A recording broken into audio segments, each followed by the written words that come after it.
Hello বন্ধুরা, welcome to my channel. আর আমি Victor. আশা করছি আপনারা সকলেই ভালো আছেন, আর আমিও ভালো আছি। আজ আমি চলে এসেছি আরও একটি নতুন ভিডিও সন্ধান নিয়ে। এতক্ষণে থাম্বনেল আর ভিডিও দেখে বুঝে গেছেন আজ আমি কোন মন্দিরের সন্ধান দিতে চলেছি। তো ভিডিওটি শুরু করব তার আগে এখনও যারা আমার এই চ্যানেলটি সাবস্ক্রাইব করেননি তাড়াতাড়ি সাবস্ক্রাইব করে পাশে থাকা বেল আইকনটি প্রেস করে দেন, যাতে করে আমার পরবর্তী ভিডিওটির নোটিফিকেশনটি সবার আগে আপনারা পেয়ে যাবেন। আর লাইক কমেন্ট শেয়ার করতে ভুলবেন না।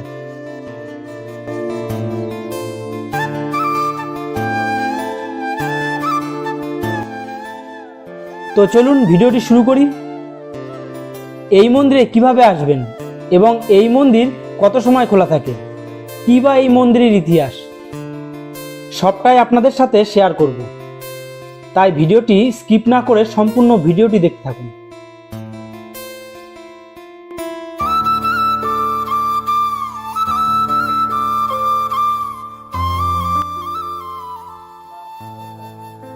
এই মন্দিরটি শ্যামনগর কালী মন্দির বা মূলা কালী মন্দির নামে পরিচিত। আর এই মন্দিরটি খোলা হয় সকাল 6:30 থেকে দুপুর 12:30, আর বিকেল 4:15 থেকে রাত 8:30 পর্যন্ত। এটা গ্রীষ্মকালে। আর শীতকালে 7টা থেকে দুপুর 12:30 আর বিকেল 4টে থেকে রাত 8:30 পর্যন্ত খোলা থাকে।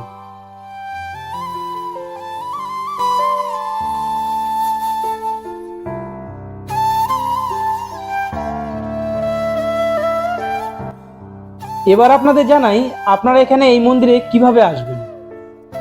ট্রেনে করে শ্যামনগর স্টেশনে চলে আসুন। এই স্টেশন থেকে মাত্র পায়ে হাঁটা রাস্তা 5 মিনিট হেঁটে এই মন্দিরে প্রবেশ করতে পারবেন। মন্দিরের বাইরে পুজোর সামগ্রী ও বিভিন্ন রকম দেবদেবীর মূর্তি থেকে ঠাকুর, সমস্ত রকমের জিনিস আপনারা পেয়ে যাবেন।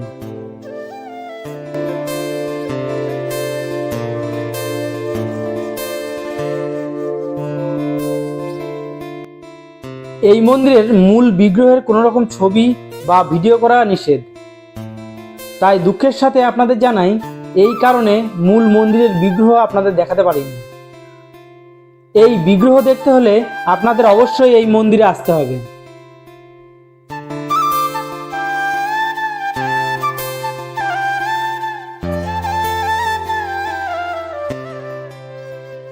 তো চলুন এই মন্দিরের কিছু অজানা ইতিহাস আপনাদের জানাই। এই কালী মন্দির নিয়ে প্রচলিত যে গল্প বা অলৌকিক ঘটনা আছে তা এই মন্দির দেখতে দেখতেই শুরু করি। প্রথমে জানাই, এই মন্দিরে প্রবেশ করে প্রথমেই দেখতে পাবেন সারিবদ্ধভাবে 6টি শিব মন্দির। তার ঠিক মাঝে আছে নাট মন্দির এবং এই মন্দিরের সামনেই আছে মূল মন্দির। মন্দিরের গর্ভগৃহে আছে মায়ের মূর্তি এবং ওই পাশে আছে আরও 6টি শিব মন্দির। এই 6টি করে মোট 12টি শিব মন্দির আছে।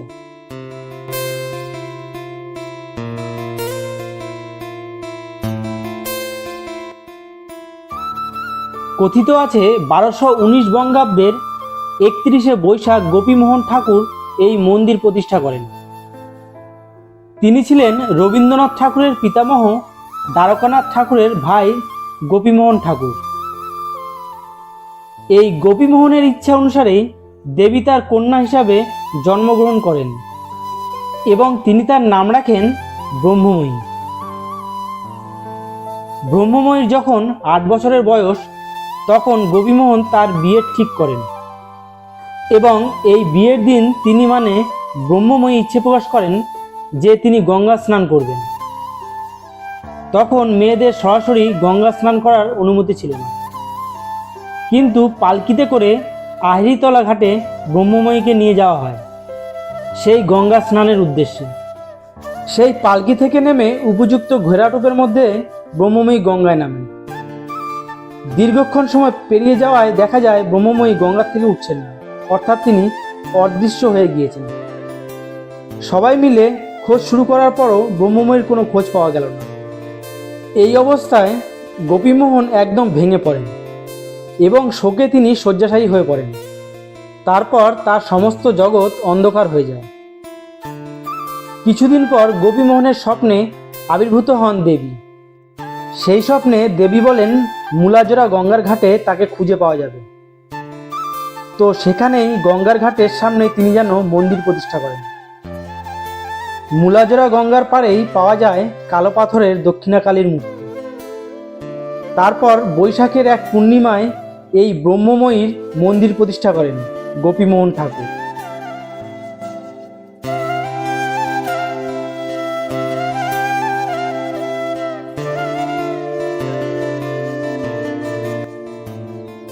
আরেকটি তথ্য আপনাদের জানাই, এই কালী মন্দিরে প্রতি বছর পয়লা পৌষ থেকে একদম পৌষ মাসের শেষ দিন পর্যন্ত এক বিশাল মেলার আয়োজন করা হয়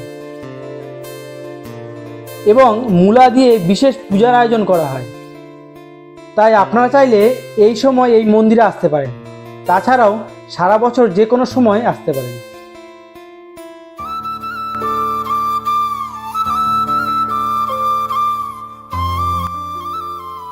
এই মন্দিরের পিছনে আছে রাধা গোবিন্দের খুব সুন্দর একটি মন্দির।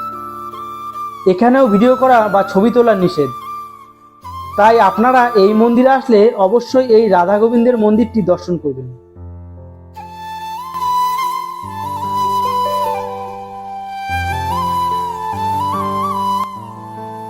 আশা করি আপনাদের ভিডিওটি ভালো লেগেছে। বন্ধুরা, এই ছিল আমার আজকের ভিডিও। তো ভিডিওটি যদি ভালো লেগে থাকে অবশ্যই সাবস্ক্রাইব করে পাশে থাকা বেল আইকনটি প্রেস করে দেবেন আর লাইক কমেন্ট শেয়ার করতে ভুলবেন না। দেখা হবে পরের ভিডিওতে।